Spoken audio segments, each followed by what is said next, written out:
गावड़ी गुवारेरी महल्ला तीजा, सो क्यों विसरै जिसके जी पराना। तन तन गुरु अमरदास जी महाराज गौड़ी राग ग्वारेरी रागणी के अंदर कृपा कर रहे हैं साध संगत जी। पहले भी महाराज ने शब्द उच्चारण किए हैं इसी राग में, आगे महाराज और कृपा कर रहे हैं। 160 अंग के ऊपर ये शब्द जो है सुशोभित किया है महाराज ने तन तन श्री गुरु ग्रंथ साहब जी के अंदर। बड़े ही प्यार से आओ श्रवण करते हैं। महाराज के पास संगत आती है और संगत बैठी हुई है महाराज के पास। कुछ लोग नाम जपने वाले हैं, कुछ लोग नहीं हैं, सिर्फ वैसे ही घूमते फिरते आ गए। महाराज उनको बड़े प्यार से समझा रहे हैं, आओ ये ज्ञान, ये शब्द और ये जो शिक्षा है ये हम सभी के लिए है साध संगत जी, सभी के ऊपर लागू होती है, क्योंकि हम सब के सब कलयुगी जीव हैं। और कलयुग के अंदर इतनी सारी डिस्ट्रैक्शंस हैं, इतने सारे ये कह लो कि आजू बाजू हमारा ध्यान भटक जाता है। और ये शब्द हमारी भटकना से हमें बचाने के लिए, या ये समझ लीजिए कि महाराज अपना हाथ दे के हमें ऊपर खींच रहे हैं, दलदल से बाहर निकालने के लिए महाराज ये याद करा रहे हैं। आओ प्यार से श्रवण करे, सो क्यों विसरै जिसके जी पराना। महाराज वचन करते हैं, अपने काम धंधों में लगे हुए हो तुम सारा दिन सारी रात, लेकिन उसको क्यों भूल रहे हो जिसने तुम्हें जान दी है, जिसने तुम्हें ये जिंदगी दी है, जिसने जी मतलब हमारी बॉडी, हमारी आत्मा, प्राणा मतलब हमारी सांसें, जिसकी ये सांस है, जिसकी ये आत्मा है, वो परम आत्मा को क्यों भूल रहे हो। सो क्यों विसरै सब माहे समाना। महाराज कह रहे हैं भाई उसको क्यों विसर रहे हो, क्यों भूल रहे हो, जो सबके अंदर वस रहा है। सब माहे समाना, वो सबके अंदर समा रहा है। जित सेव्य दरगह पत परवाना। महाराज कह रहे जिसकी सेवा करने से, जिसके सिमरन करने से दरगाह के अंदर पत इज्जत मिलती है, दरगाह के अंदर परवानगी मिलती है। साथ संगत जी, अगर बच्चे ने एग्ज़ाम की तैयारी ना की हो ना, या उसके पास कह लो कि अपना आइडेंटिटी कार्ड ना हो स्कूल का, तो उसको एग्ज़ाम के अंदर एंट्री नहीं मिलती, परवानगी नहीं मिलती उसको। महाराज कह रहे हैं तुम क्यों नाम नहीं जप रहे भैया, जिसके नाम जपने से परवानगी मिलती है। हर के नाम विटहो बल जाओ। महाराज कह रहे हैं हरि के नाम को तो हम बल जाते हैं, बलिहार जाते हैं, उसके अलावा और है ही नहीं कुछ। हम किसको बलिहार जाएं, हम किसको समझ लो कि बड़ा माने, उससे ऊंचा कोई है ही नहीं, उसका नाम सबसे ऊंचा है। तू विसरह तद ही मर जाओ रहाओ। महाराज कहते हैं हमारे लिए तो वो इतना बड़ा है कि जैसे ही हम उसको भूल जाते हैं ऐसे लगता हम मर गए। जैसे मछली तड़पती है पानी के बिना, ऐसे हम मर गए। साथ संगत जी, अब सोचना ये है कि क्या हमारे मन में ऐसी फीलिंग है कि जिस दिन हमारा अमृत वेला नहीं संभले, जिस दिन शाम को रहरस ना कर पाएँ, गलती से लेट हो जाए या रह ही जाए किसी कारण करके, या रात को कीर्तन सोहला करते करते 12 ही बज जाएं और 12 बजे के बाद किया जाए, तो क्या हमारा लगता है कि मौत आ गई, दम घुट रहा है, गला घुट रहा है, रोटी पानी दाल सब्जी कुछ अच्छा ही ना लगे? क्या ऐसी बहबलताई, क्या ऐसा बैराग हमारे अंदर पैदा हो रहा है, उपज रहा है? अगर तो उपज रहा है तो बिल्कुल सही रास्ते पे चल रहे हैं, और अगर नहीं उपज रहा, अगर हमें विछोड़े का दर्द महसूस नहीं हो रहा, तो इसका मतलब अभी रास्ता बहुत दूर है। रहाओ विश्राम देते हैं। तू विसरह जे तुध आप पुलाए। अब महाराज आगे बता रहे हैं, देखो अच्छे कर्म करोगे तो अच्छा फल मिलेगा। आप तभी उसको भूल रहे हो क्योंकि वो खुद ही नहीं चाहता आप उसको याद करो, क्योंकि आपने अच्छे कर्म किए ही नहीं। जब अच्छे कर्म ही नहीं किए तो फिर भैया वो आपको याद कहाँ से करेगा, और फिर आप कैसे याद करोगे उसको। तो साध संगत जी, हम अकृत घन हैं, हम उसके किए को याद नहीं रखते और अकृत घण बन के हम, ये समझ लो सेल्फिश बन के हम अपने लिए तो जी रहे हैं, उसके लिए नहीं जी रहे। कहीं कोई सेवा की बात आ जाए, कहीं कोई सिमरन की बात आ जाए, कहीं कोई अमृत वेले की बात आ जाए तो हम किनारा कर लेते हैं। लेकिन नई फिल्म लगी होगी, नया गाना आएगा, नए वो सब कुछ आएंगे, दोस्त यार, एक गर्लफ्रेंड बॉयफ्रेंड, कॉलेज में जाना है, तो हमारा ध्यान बहुत जल्दी जो है वो भटक जाता है। तिन तू विसरह जे दूजै पाए। महाराज कह रहे हैं वो आप तभी उसको भूल रहे हो क्योंकि आपका ध्यान दूसरी जगह पे लगा हुआ है। जो भी बताया कि आपके ध्यान में परमेश्वर के अलावा और सब कुछ याद है। गुरबाणी की पंक्ति आती है साध संगत जी, सब कुछ अपना एक राम पराया। भाई हमें सब कुछ अपना लगता है, सिर्फ परमेश्वर पराया लगता है।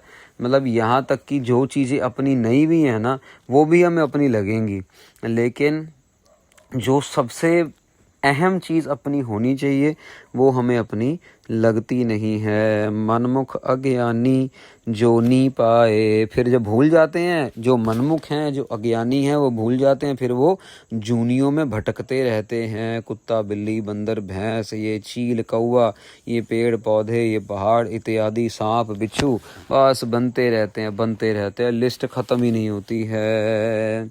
जिन एक मन तुठा से सतगुर सेवा लाए। महाराज कह रहे हैं जिसके ऊपर वो तुठ जाता है, खुश हो जाता है, प्रसन्न हो जाता है, जिनकी सेवा।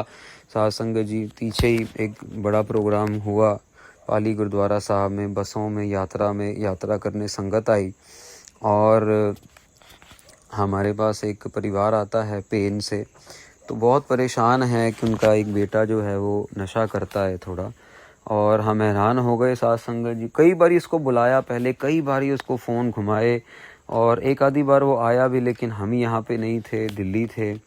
तो जब वो आया और मैं हैरान हो गया देख के कि वो आया, और साध संगत जी ऐसा आया, सुबह 11 बजे पहुंचा है और सबसे बाद में सबसे आखिर में सारी सफाई करवा के शाम को 7 साढ़े 7 बज गए।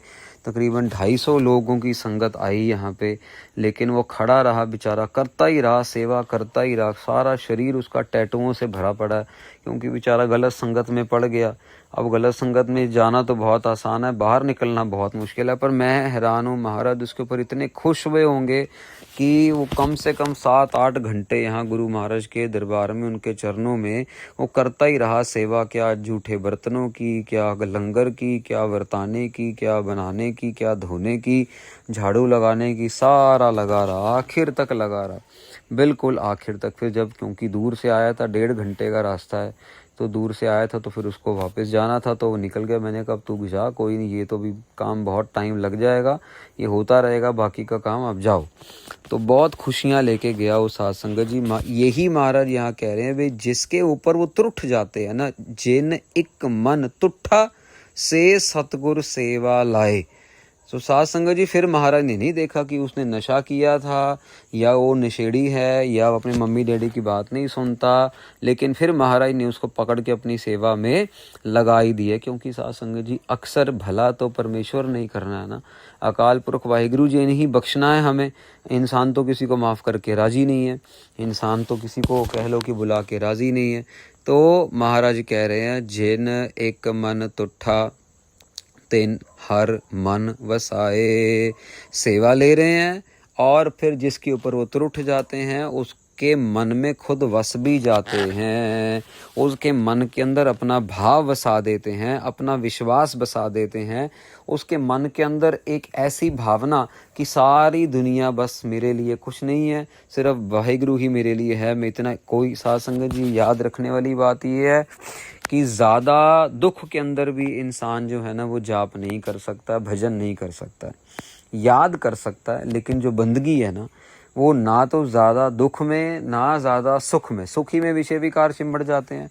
सुख जब ऐसे ही सुख आता है वैसे ही साध संगत जी बस विषय विकार, काम क्रोध लोभ अहंकार चढ़दा मोह, ये ले लो वो ले लो, ये इकट्ठा कर लो।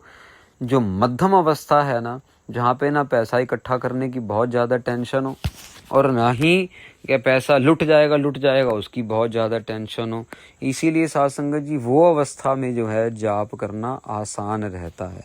अब ये दुखी होके महाराज के पास आ गया और महाराज ने इससे इतनी सेवा, अब इस सेवा के बदले में वो पता नहीं कौन सा पुण्य उसको देंगे और कितनी बड़ी सेवा लेंगे और नाम जपाएंगे और सेवा लेंगे और ये साइकिल जो है ये चलती चली जाएगी। गुरमत्ती हर नाम समाए, गुरु की मत लेके हरि का नाम समा लिया जाता है मन के अंदर। फिर मन के अंदर वो गंदे गंदे गीत गाने, वो नंगापन, वो लच्चर चीज़ें, जो खाने पीने की गंदी सुपारी, ये वो गंदा पान मसाला और ये नशे पदार्थ जो हैं, शराब की अब अलग अलग किस्में, शराब की इतनी किस्में की गिनती नहीं है कोई भी साध संगत जी। तो कहने का भाव क्या है, अगर देखा जाए तो गंदगी की भी बहुत सारी परतें हैं और देखा जाए तो वाहिगुरु के साथ नाम जपने की भी बहुत लंबा रास्ता है। गुरु महाराज कृपा करके अपने नाम की तरफ लगाएं, परत दर परत हम ये उठाते जाएं और महाराज के नाम के साथ जुड़ते चले जाएं। जिना पोता पुण्य से ज्ञान विचारी, महाराज कहते हैं जिनके खजानों में पुण्य है ना, उनको महाराज ज्ञान बख्शते हैं, उनको महाराज विचार बख्शते हैं, उनको ज्ञान अपने शास्त्र का, अपने शस्त्र का, उनको विचार वाहिगुरु जी के गुणों का बख्शते हैं। जिना पोता पुण्य तिन हाउ मैं मारी, जिनके अंदर साध संगत जी, पोते का मतलब यहाँ पे है खजाना, पोते का मतलब है यहाँ पे जिन्होंने अपने भंडार भरे हैं पुण्यों के साथ। तभी तो महाराज कह रहे हैं ना भी सेवा करो, सिमरन करो, लंगर की सेवा, पढ़ाई, किताबें बांट दो, दवाइयाँ बांट दो, बच्चों को पढ़ा दो, किसी की सेवा, गरीब बच्ची की शादी करवा लो। लंगर ही बहुत बड़ी सेवा है, भूखे के मुंह में रोटी डालना, पानी की सेवा, साध संगत जी सेवा बहुत है। ये पुण्य कर्म से जो है महाराज कहते हैं हाँ मैं मारी, पुण्य कर्मों की वजह से हाँ मैं मारी जाती है। अब हाँ मैं मरेगी तो फिर नाम अपने आप ही अंदर आएगा, नाम अंदर आएगा, हाँ मैं मर जाएगी, हाँ मैं मर जाएगी, नाम अंदर आ जाएगा। पर ये स्टेप जो है ये पुण्य कर्मों से शुरू होते हैं, इसीलिए सेवा करते करते करते महाराज अपने साथ जोड़ लेते हैं।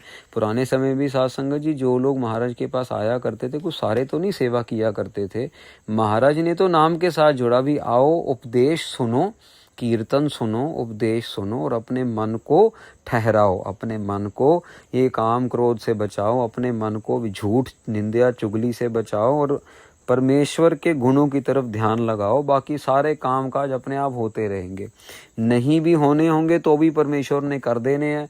और अगर उनके हुए बिना तुम्हारा काम चलता होगा तो अपने आप ही काम चला देगा, वो इतना बड़ा मन कर देगा कि उसके हुक्म को हम मान लेंगे। तो यहाँ पे महाराज कह रहे हैं कि पुण्य होंगे तो अपने आप हाँ मैं मर जाएगी। नानक जो नाम रते तेन काओ बलिहारी, महाराज कहते हैं आखिर में कहते हैं भी जो नाम जप रहे हैं, जो नाम के अंदर रत्ते हुए हैं, जैसे लोहे को गर्म करो तो वो लाल रत्ता होता, बिल्कुल लाल सुर्ख हो जाता है बिल्कुल। महाराज कह रहे हैं जो नाम जप रहे हैं, नाम में अपने आप को रत रहे हैं, नाम के रंग में, तिन काओ बलिहारी, हम उनको बलिहार जाते हैं, उनको वार वार जाते हैं। बलिहार जाने का मतलब कि अपना सब कुछ न्योछावर कर देना, अपना सब कुछ कुर्बान कर देना साध संगत जी, ये है बलिहार का मतलब। तो ये पंक्ति के साथ शब्द समाप्त होता है हमारे लिए। इसमें एक ही चीज़ है साध संगत जी की जितना ज़्यादा हम अपने आप को परमेश्वर की याद के साथ सतनाम वाहिगुरु सिमरन के साथ जोड़ सके, वो जोड़ते जाएं जोड़ते जाएं, जोड़ते जोड़ते साध संगत जी वही दैवी गुण, परमेश्वर के गुण हमारे अंदर आ जाते हैं। एक सुनने वाले हमारे हैं प्यार वाले, कथा सुनते हैं, उनका मैसेज आया, मैंने शायद उनको अभी तक रिप्लाई भी नहीं किया, और लेकिन मेरा मन इतना खुश हुआ मैसेज सुन के। कहते हैं हमारे 80 साल के हमारे सासू माँ हैं और उनके लिए आप प्रार्थना कीजिए, थोड़ी जी तबीयत उनकी ठीक नहीं है। मैं इतना खुश हुआ अंदर से कि देखो 80 साल के बुज़ुर्ग माता अपनी सासू माँ के लिए भी इस उम्र में भी इनकी बहू, इनकी खुद की उम्र तकरीबन 50, 55, 60 साल की होगी, तो वो उनके लिए अरदास कर रहे हैं कि भी मेरी सासू माँ की जो है तबीयत, इस उम्र तक भी उनको अपनी सासू माँ के लिए प्रति प्यार। और आखिर में लिखा कि हमसे बहुत गलतियाँ हो जाती हैं, तो हम नहीं चाहते कि हमें मतलब ये ऐसी इस अवस्था में ये जाएं कि हमें हमारे को कोई सज़ा मिले, हमें माफ़ी भी मिले, और लेकिन इनके लिए अरदास भी कीजिए कि भी ये ठीक रहें। बहुत बहुत बहुत बड़ी बात है साथ संगत जी की ऐसी बिरती मन में होनी कि एक बहू अपने सास के लिए, एक सास अपनी बहू के लिए ही अरदास कर रही है। माँ अपनी बेटी के लिए, बेटी अपनी माँ के लिए तो बहुत अरदास करती है, वो तो सभी सुनते हैं, वो तो हर एक जगह पता है। लेकिन एक बहू अपनी सास के लिए या सास अपनी बहू के लिए करे, ये बड़ी बात है। ऐसे विचार, ऐसी शुद्ध सतबुद्धि गुरु महाराज हम सबको बख्शिश करें। हमारे अंदर से गुरु महाराज का प्यार उत्पन्न हो, हम हरेक के अंदर गुरु नानक की ज्योत को पहचानने की कोशिश करें, ताकि अंदर और बाहर से एक ही हो जाए। कोई अंदर का छल कपट ना रहे, सिर्फ जो अंदर है वही परमेश्वर का नाम बाहर, जो परमेश्वर का नाम बाहर मुख में है वही परमेश्वर का नाम मन के अंदर चलता चले।